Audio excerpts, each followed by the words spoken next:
So this morning I've taken my one pessary, lucky me. I'm taking 2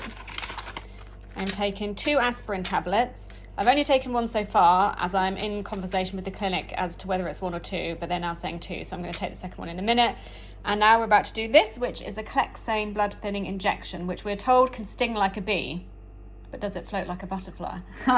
Just watched a video tutorial on YouTube and they said put an ice cube on for a minute beforehand, so that's what I'm going to do. We were just saying it's going to be nice for me to be sedated on Wednesday because it will be nice to have a break because it's just so busy. First Clexane injection. Float like a butterfly, sting like a...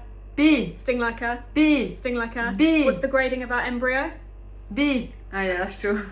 I'm actually scared, but I just don't have time to care about it. I just have to do it, okay? Ready? Yeah, bish bash bush. Let's do it. Doesn't want to go in.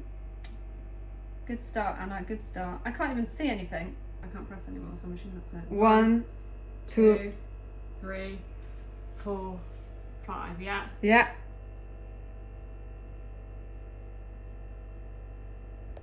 And I'm telling you, that's a stingy one. And if that's only number 1, they said to put ice on it afterwards because apparently the chance of bruising is high. But if that's the first one and that stings, but the only advice I can give someone in my situation is just be very busy. And then you won't have time. Busy like a bee. Yeah, like a busy bee, yeah. You won't have time to worry. It's all about the bee. Number 1. Done. Okay, so we are gearing up to the intramuscular injection.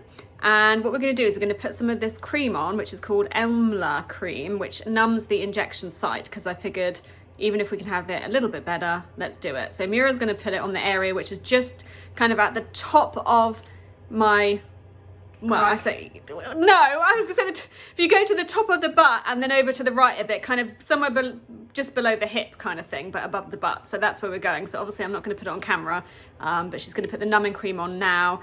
We have to keep it on for about an hour and then we're going to do the injection. Comprende? Comprende. What I used to do is I used to just take it off and then I would just put the cream on. I wouldn't rub it in, just literally on the top. And then you put that over it. Okay. Oh, the blinds are open. Okay, go on. It's getting very X-rated in here now. Here you go. Yeah. No, but seriously. We'll be all right. Okay. We'll be all right. We'll be all right. We'll find that tomorrow. We're going to be fine. I bought this to help with the intramuscular shots. And it's basically 3 balls, which are stress balls, and they have like different levels of, I think, stress, and you can just kind of go like this with them. So I thought, yeah, I'm going to get these just for the lols and see if they help at all.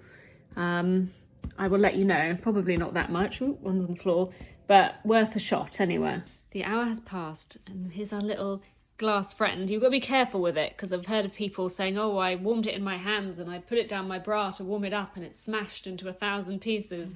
So I bought this really fancy heated little blanket thing. So I'm going to keep it in that for a few minutes just to warm it up because it's oil. So they say warm it up a bit beforehand. So we'll leave it there for a little bit. Are you scared? No. Muriel and I are both terrified. The silence says it all, I think. Yeah. So I've got a hot water bottle on the area. Going to keep it there for a couple of minutes. The vial is being warmed in the blanket, so I think we're almost good to go. I don't think I'll be able to film much of it, because obviously I don't particularly fancy showing my backside to the world yet. But I'm going to put this on a tripod just to see if we can pick up anything that might be useful, because the purpose of this channel is to try and help raise awareness and support others. So if this is of any help to someone out there, Muriel's looking at me as if to say it's not gonna be, but if it is, please let us know.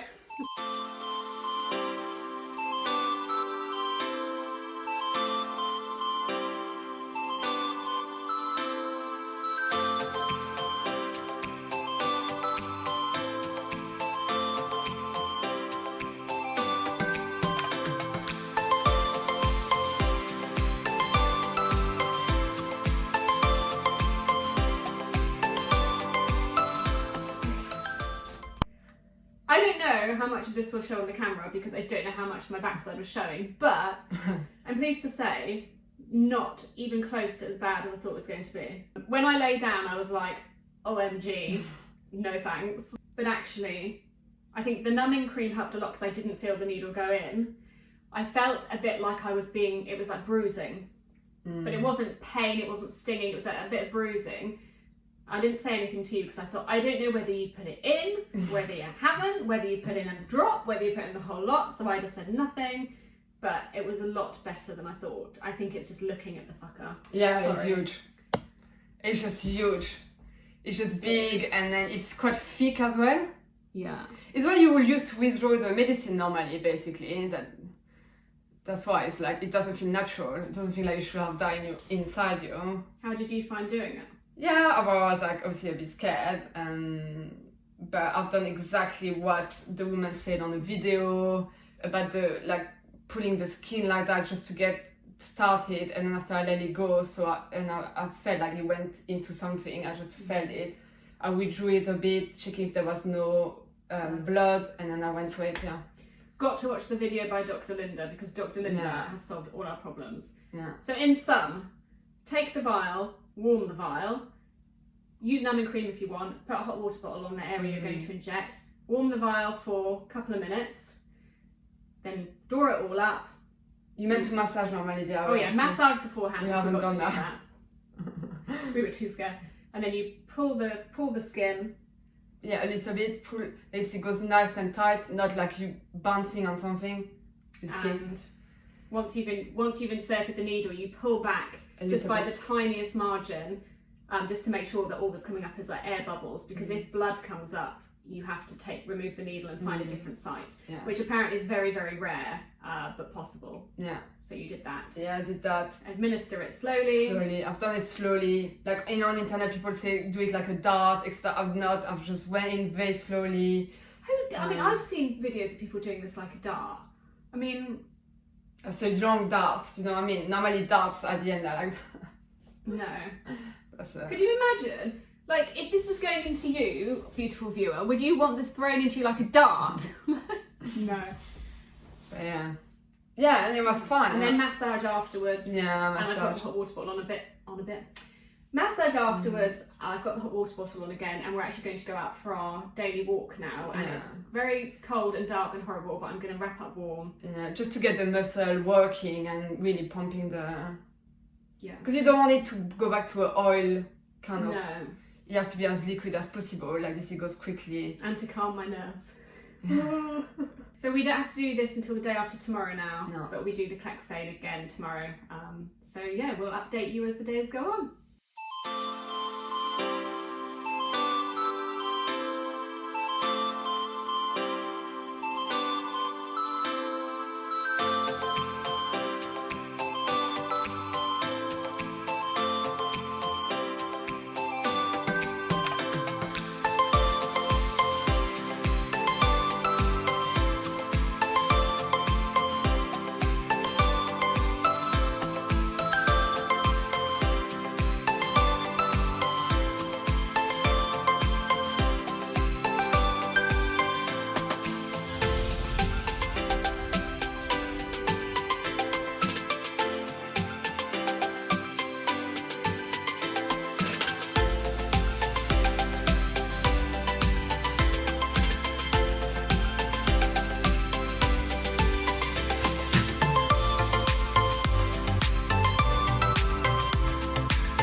So it is the day before transfer day.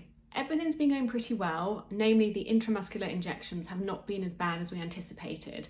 They've been a lot easier to administer, and I have not really found them very painful at all. I use numbing cream so I don't feel the needle go in, and when the needle is in, I felt maybe a little bit of kind of a bruised feeling, but other than that, not much. So that's been really good. After the first one we did, we went for a walk because we were told that would help, but the next day I was suffering. I couldn't sleep on the side that the injection had been administered, and it felt very, very bruised, even though I had no bruising. So since then, instead of going on a walk after, I have been using heat pads after. I got a really good little mini kind of electric blanket from Amazon. So I sit on that for about an hour and a half to 2 hours afterwards. I also have a little kind of wheat bag that I put in the microwave, which I've actually got on my backside at the moment. So it's just using heat, and that helped a lot. Though I still feel bruised, it certainly wasn't as much as the first one. So I'm on number 3 now and doing okay. The Clexane has been okay, but I seem to be bruising from it, if you quickly have a look here. So that, how many have I done? 4? Yeah. So that is the reaction of 4 Clexane injections, which we weren't expecting. And I've never really bruised with anything, have I, up until this? No. So, not good. So as I said, it's really strange because I've done Gonal-F, Buserelin, Lubion, loads of injections and never bruised like this. And it does look, as someone said to me before, like a bee has stung me in various places. So I'm a bit worried that I'm going to run out of space, but, you know, doing what I can. And the pessaries, easy peasy by now. Aspirin, favourite part. We like the aspirin. Couple of pills, some water, love it. So we are gearing up for tomorrow. Biggest fear is whether the embryo thaws or not. And the clinic have said that if we don't hear from them in the morning, it's all good to go and we get in our car and leave. We have to be there at 10:30. If they call us, it means there's been a problem with the thaw. So I think we will have the phone on super loud and just be very, very scared for it to ring. So if you want to see what happens at our transfer and afterwards, head to the next video. We hope this video has helped in some way. If you are on any of the medication that I'm currently on, feel free to leave a comment or drop us an email if you want to ask any questions or have a rant or a chat about anything. See you in the next chapter. Bye.